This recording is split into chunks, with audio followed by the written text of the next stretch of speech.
Jadi kali ini kita mau ngadain Q&A lagi nih, tapi bersama narasumber yang berbeda, sama teman-teman yang berbeda. Nah, jadi kita hari ini kedatangan tamu, 2 orang baru. Yang ini mah udah ada lah ya mukanya di YouTube. Udah viral. Pendatang baru. Nah, ya sebelumnya kita kenalan dulu. Ya, boleh perkenalkan diri masing-masing. Namanya siapa, dari lingkungan mana, terus lagi sibuk apa nih akhir-akhir ini? Nama saya Billy. Saya tuh sekarang tinggal ngekos di lingkungan Maranatha. Nah, kalau sekarang tuh lagi sibuk kerja. Soalnya udah nggak WFH lagi. Jadi sudah diperintahkan, iya, udah diperintahkan untuk kerja di kantor lagi.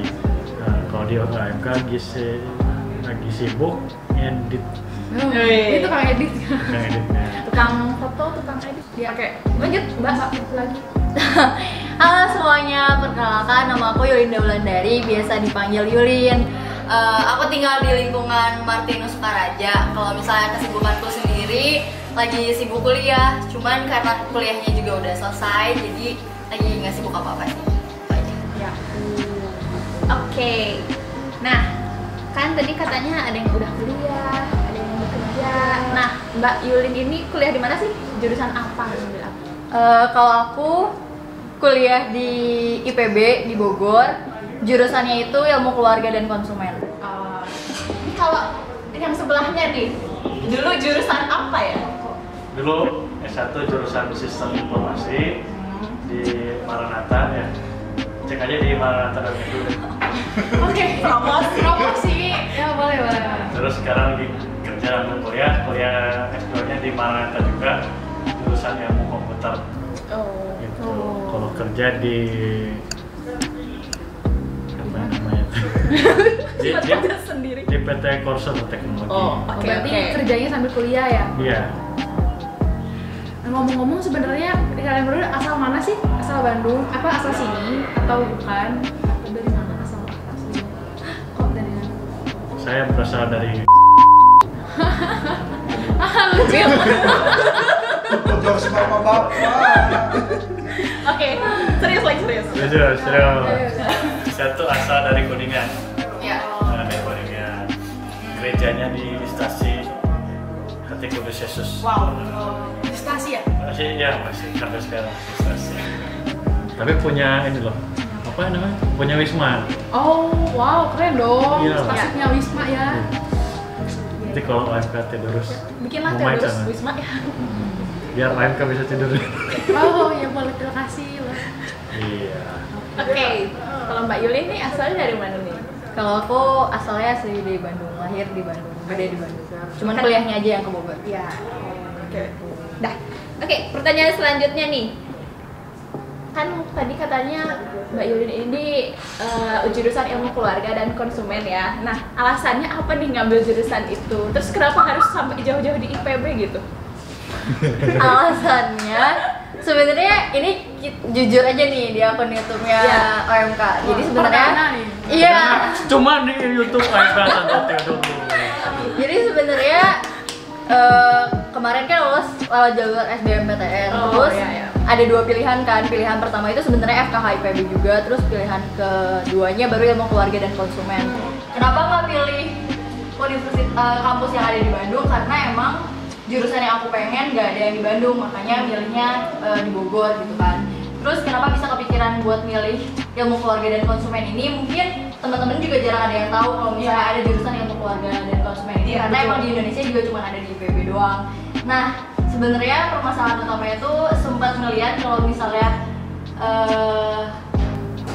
kendala yang ada di sekitar itu, konflik-konflik yang ada di sekitar itu biasanya bermunculan dari keluarga gitu. Banyak yang berpikir kalau misalnya ada masalah ekonomi bla bla bla bla bla, tapi sebenarnya lingkup utama yang harus diselesaikannya itu dari keluarga. Dari situlah kepikiran kenapa nggak memperdalam ilmu keluarga dan konsumen biar bisa menciptakan sesuatu yang lebih baru gitu dari yang intinya dulu, menyelesaikan permasalahan dari intinya. Oke. Kalau Koko yang satu ini kenapa nih dari jauh-jauh dari Kuningan datang ke Bandung ke Maranatha buat kuliah, kenapa nih? Alasannya apa? Ya. Sebenarnya di Kuningan ada jurusan IT sebenarnya. Iya. Terus? Cuman kenapa Bandung? Karena dari kecil pengennya kuliah di Unpar. Unpar. Iya. Parahyangan. Ya, terus ya, oke. Karena apa ya, di daerah Unpar tuh dulu ada apa ya, dulu keluarga pernah sempat di sana.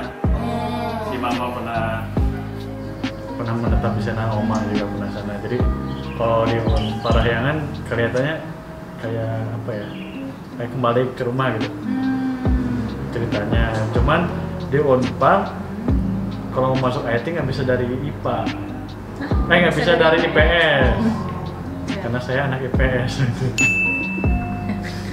Gitu, makanya saya pilih Maranatha. Kebetulan di Maranatha juga banyak teman-teman. Nah, Dari Kuningan. Dari Kuningan. Tapi nggak pernah kumpul, saya. Kenapa itu nggak tahu. Ya gitu. Jadi kebetulan. Terus kenapa nggak pakai apa SBMPTN? Karena yang keterima duluan tuh Maranatha dulu. Kan kalau swasta kan duluan ya. Nah, karena udah keterima di Maranatha, ya udah. Jadi pilihnya Maranatha aja gitu. Terus alasannya ngambil jurusan sistem informasi apa? Nah, tadinya kan sebenarnya tuh saya tuh lebih tertariknya sama IT. Cuman karena dulu saya IPS, jadi daripada ilmu IPS-nya kebuang ya udah SI gitu. Ya, biar ada bisnis-bisnisnya. Ya, kalau juga SI kan ngejembatani antara IT sama bisnis. Jadi kombinasi gitu lah. Terus S2-nya kenapa jadi apa nggak sama kayak S1? Yes. Jadi sebenarnya tuh sistem informasi tuh harusnya jadi S2 gitu. Jadi banyak yang bilang sebenarnya sistem informasi tuh S2-nya S1-nya IT. Tapi karena S1-nya SI, jadi S2-nya IT. S2-nya IT ilmu komputer. Kebetulan kosnya kan masih di dekat mana. Nah, mana buka. Nah, ya udah dekat kan gitu. Jadi udahlah. Sama lagi ada diskon juga sih. Nah, tadi kan udah dikasih tahu nih kenapa sih milih ke keluar kota, yang sedang dari Bandung milih ke Bogor, yang dari Kuningan milih ke Bandung, terus jurusan itu juga. Terus pas pertama kali keluar kota nih, perasaannya gimana sih? Harus jauh dari keluarga. Sebelumnya nggak pernah ngerantau kan? Jadi emang di situ doang. Perasaannya pertama kali pas ngerantau ke Bogor, ngerantau ke Bandung, gimana sih? Apalagi sendiri kan nggak ada keluarga di sana. Gimana sih perasaan? First impressionnya gimana? Kalau dari TK bener, TK di Kuningan, negeri, SD negeri di Kuningan, SMP negeri di Kuningan, SMA negeri di Kuningan. Berarti dari TK sampai SMA negeri, Iya. Terus masuk kuliah swasta, Iya. Jauh lagi dari. Jauh. Gimana nih perasaannya? Waktu pertama sih gimana ya? Kalau di kosan kan cuman kayak seukuran kamar gitu kan. Waktu nah kalau gua tuh begitu ditaruh di Bandung, nggak ditemenin dulu. Wah, jadi langsung tinggal gitu. Iya. Ini nggak tahu sedih nggak tahu. Kan biasanya ada yang seminggu dulu gitu. Iya. Kalau gua sih di Bandung beres-beresin barang itu masih sama orang tua, terus pulang ya orang tua. Pas sampai malam ya masih biasa gitu kan, masih bisa telepon gitu kan. Tapi waktu zaman itu WA tuh belum terlalu ngetren. Iya. Masih pakai SMS dulu. SMS ya. Iya. Android juga belum lah. Jadi video call gitu Masih susah lah ya. susah. Udah ada tapi masih jarang, susah. Terus kuota mahal waktu itu. Iya. Iya. Nah, jadi gimana ya? Puji Tuhan gitu kan. Masih ada telepon, jadi masih bisa hubungan. Sedih sih pasti gitu kan, nggak ada teman gitu kan. Terus pada waktu itu belum ada adik di sana. Oh, belum ada. Oh iya. Adiknya belum. Adiknya juga belum kesini. Soalnya kan bedanya 2 tahun, jadi 4 semester lah gitu kan. Nunggu 4 semester lu baru ada teman gitu. Tapi puji Tuhan di kampus deh ada apa ya? Ada komunitas-komunitas gitu. Ada KMK. KMK tuh keluarga mahasiswa Katolik. Terus ada himpunan mahasiswa. Nah, tapi pada saat awal semester belum bisa gabung KMK. Oh, KMK juga belum bisa gabung. Belum bisa, soalnya nggak tahu ya, mungkin karena nggak tertarik atau gimana. Nah, jadi belum bisa gabung gitu. Sama ada yang bilang jangan gabung dulu lah gitu katanya. Mungkin biar fokus kuliah dulu. Ya, karena biar fokus kuliah.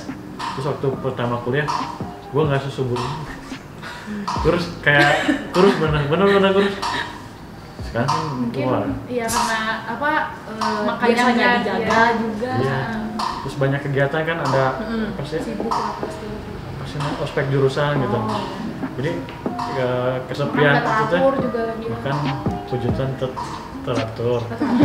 Seadanya. Cuman seadanya gitu. Terus, kalau di rumah kan ada toples ambil. Oh iya. Kalau di kosan mah waktu itu belum suka nyetok gitu. Nah, karena ada kegiatan itu jadi kangennya tuh agak nggak parah-parah banget gitu.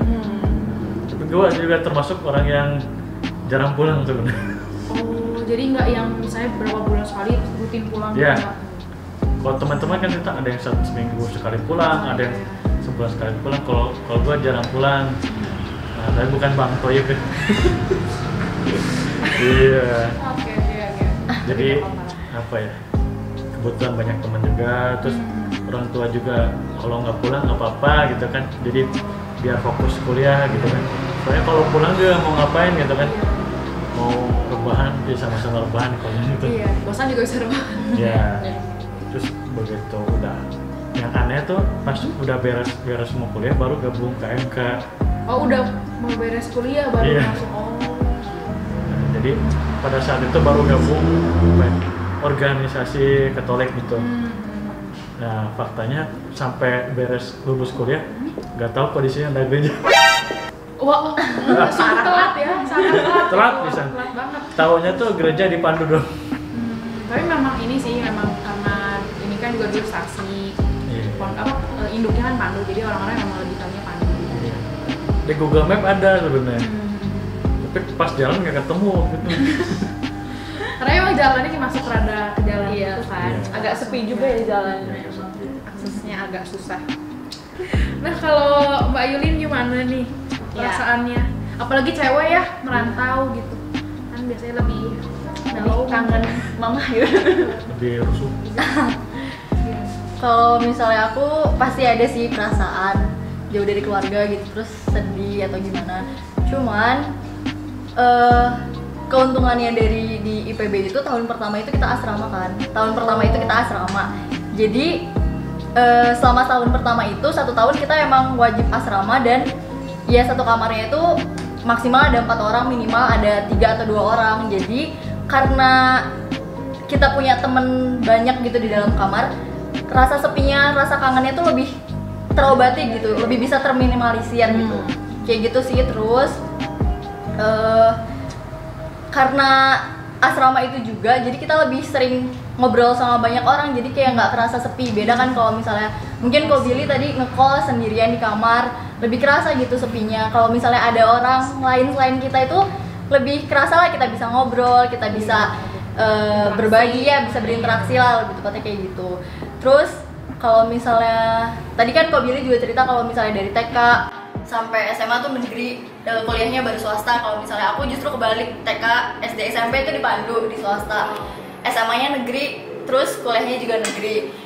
Sebenarnya ada sih perasaan takut kalau misalnya tidak bisa diterima dengan oleh lingkungan yang ada di sana, atau takut aku nggak bisa berkembang, berbaur di sana. Cuman puji Tuhannya sih ya itu bisa terlewati gitu. Gimana cara berbaurnya? Ya jangan sungkan gitu buat ngobrol sama siapapun, bener-bener siapapun gitu. Kalau misalnya ada orang yang ngomong kita harus bisa memfilter pertemanan, sebenarnya secara seleksi alam kita bakalan berkumpul dengan orang-orang yang sefrekuensi sama kita gitu pada akhirnya. Tapi kalau misalnya mau ngobrol sama siapapun, berteman sama siapapun tuh pada awalnya ya nggak apa-apa gitu, sama siapa aja. Cuman emang pada akhirnya bakalan ada seleksi alam yang bikin kita berkumpul sama yang satu frekuensi sama kita gitu. Ya. Nah, waktu ngerantau persiapan apa aja sih yang dibutuhin biasanya kalau misalnya mau ngerantau gitu? Persiapan mental atau apa gitu, barang-barangnya? Oh iya, barang-barang kebutuhan apa gitu yang biasanya utama dan wajib gitu. Kalau misalnya buat teman-teman juga yang mungkin kuliahnya mau ngerantau juga, mau keluar kota, mungkin dari Yulin sama Kobili juga bisa ngasih tips apa sih gitu yang harus dibutuhkan buat ngerantau. Nah kalau misalnya aku pribadi sih yang dipersiapkan pertama itu yang pasti mental ya, karena kita juga harus bisa memperkirakan kondisi di sana, teman-teman di sana tuh kayak seperti apa dan cara kita buat menyesuaikan dengan mereka itu bagaimana. Terus juga kita kan kayak dari Bandung ke Bogor meskipun sama-sama Jawa Barat tapi ada budaya-budaya yang berbeda, itu juga harus mulai kita kenali gitu sedari sebelum kita berangkat ke sana. Terus udah gitu yang pasti siapin barang-barang pribadi sih, barang-barang pribadi sampai hal-hal kecil juga perlu dipersiapkan, kayak misalnya gunting kuku mungkin itu luput dari ingatan tapi sebenarnya itu penting kan, kayak bawa aja dari sini daripada harus beli di sana kan, lumayan gitu mengurangi anggaran gitu kan.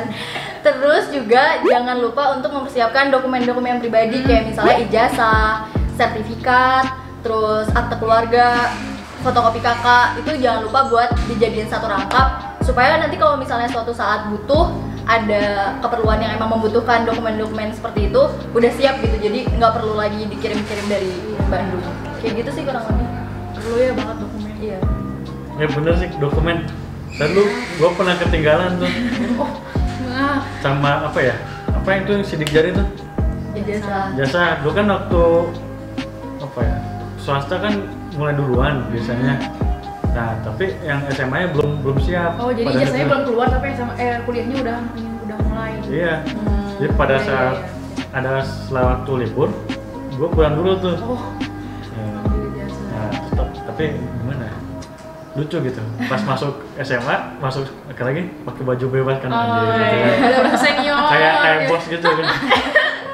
Ketemu bapak, Pak, Iya, iya. itu benar. Terus hal kecil gunting kuku bener sih.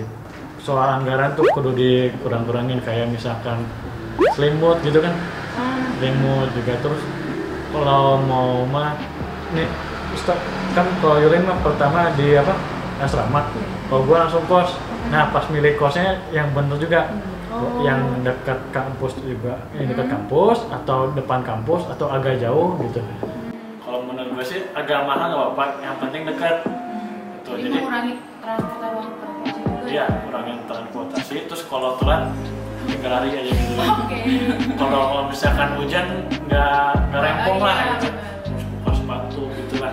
Nah, yang penting waktu adalah uang. Oke.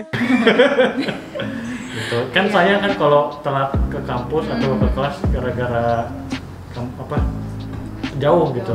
Nah, terus yang penting apa ya? Gua Alkitab bawa. Aplikasi. Aplikasi. Oh iya. Ya. Udah Walaupun modern. jarang dibuka ya. Ya. Benar. Ya, kalau perlu bawa apa ya? Puji syukur. Iya, benar-benar. Puji syukur soalnya kan kadang ada gereja yang nggak nyediain. Itu jadi bawaan juga. Terus kalau perlu dari kosan ke gereja berapa jauh gitu. Terus yang gua saatnya waktu lu pilih kos nggak tahu gereja di mana. Yang tahu tuh Pandu. Jadi pada saat dari kos ke Pandu tuh harus apa ya? Kalian jalan-jalan gitu. Dari kosan harus naik angkot kemana dulu buat ke Pandu.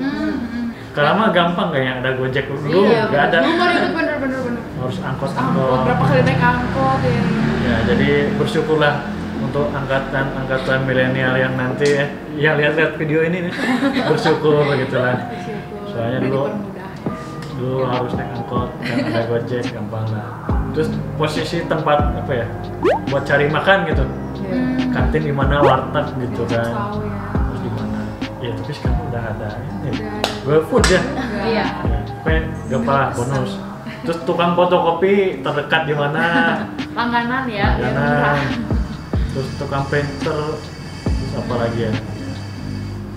Posisi Laundry mungkin. laundry ya, laundry. Tinggal pilih kosannya yang udah include laundry atau belum gitu. Soalnya kalau cuci sendiri rempong susah gitu kan. Apalagi cowok ya. Aduh. Cocok. Jadi kurang lebih mah itu ya barang-barang pribadi, dokumen-dokumen yang paling penting yang harus dipersiapin selain dari tadi mental ya. Iya. Terus cari-cari apa sih informasi soal lingkungan sekitar Iya. juga gitu. Oh iya, bawa barang-barang jangan banyak-banyak. Soalnya kamar kan kecil Iya, kalau kosan. benar-benar. Yang seperlunya atau barang-barang yang misalkan apa ya? Ini juga bisa, itu juga bisa. Iya. Kayak apa ya? Fungsi gitulah ya. Kalau beli bantal nggak perlu guling misalkan. Oh yang rada panjang jadi bisa jadi bantal Ah, sih guling gitu. jadi ngerangkap gitu. Ya. Terus kan tadi kata Yulin nih, katanya kamu mempersiapkan mental buat diterima di lingkungan baru. Nah, cara kamu menyesuaikan diri agar diterima di lingkungan baru itu kayak gimana sih? Cara aku menyesuaikan diri sebenarnya fleksibel sih, dilihat gimana ya, kan tipikal orang tuh berbeda-beda ya, dan tipikal aku juga beda dengan dia, otomatis kan lebih ke mencoba untuk menyelaraskan gitu loh. Balik lagi sama kalimat yang tadi, kalau misalnya ngobrol tuh sama siapa aja, berbaur tuh sama siapa aja, emang seleksi alami nanti bakalan ngumpulnya sama yang sefrekuensi lagi gitu. Terus kalau misalnya ada yang menurut kita kurang serak sama kita, ya nggak usah terlalu ditunjukkan gitu kalau misalnya kita kurang suka sama dia gitu. Karena itu tuh akan menimbulkan konflik, dan sebenarnya kalau misalnya sebagai anak rantau berkonflik tuh nggak enak nggak sih dia. Kita udah jauh dari keluarga, terus ini di sini juga ibaratnya kita sebagai pendatang dan orang baru gitu. Jadi kalau bisa ya jangan cari-cari masalah deh, gitu aja. Ada nggak sih budaya yang bikin kamu kaget gitu di Bogor? Beda sama di Bandung? Kalau yang sampai shock banget sih enggak sih, karena kurang lebihnya sama Bandung, cuman karena di IPB itu dari seluruh Indonesia, jadi dialek percakapannya itu ada yang berbeda. Jadi cerita aja deh, kan kalau di Bandung kita ngomong aku kamu sama cewek cowok biasa aja kan. Terus waktu itu aku pernah ngobrol sama orang suatu daerah yang emang mungkin di mereka itu jarang ngomong aku kamu gitu. Aku bilang kan, ini kamu tolong ambilin dong. Terus tiba-tiba dia ngerasa aneh gitu kan, terus dia ngomong, gue emang aneh deh di sini kok pada ngomong aku kamu, di tempat gue aku kamu buat orang yang lagi PDKT. Dari situ, dan itu yang ngomong cowok. Jadi dari situlah mulai belajar buat ngomong lu gue biar nggak dikira ngebaperin orang. Kayak gitu. Macam-macam ya. Ada yang ngomong gua lu juga kayak aneh. Iya. Kamu. Kalau ke Billy gimana nih? Ya, termasuk yang sama ya, apalagi di Kuningan kan kalau ngobrol tuh bahasa Sundanya tuh Sunda lemas gitu ya. Oh iya. Begitu Kesini jadi kesini kok kayak gini gitu kan. Kayak gini. Jadi yang bingung itu apa ya, waktu ngobrol, walaupun ngobrol sama orang Bandung ya, setelah ngomong apa, terakhirnya tuh ada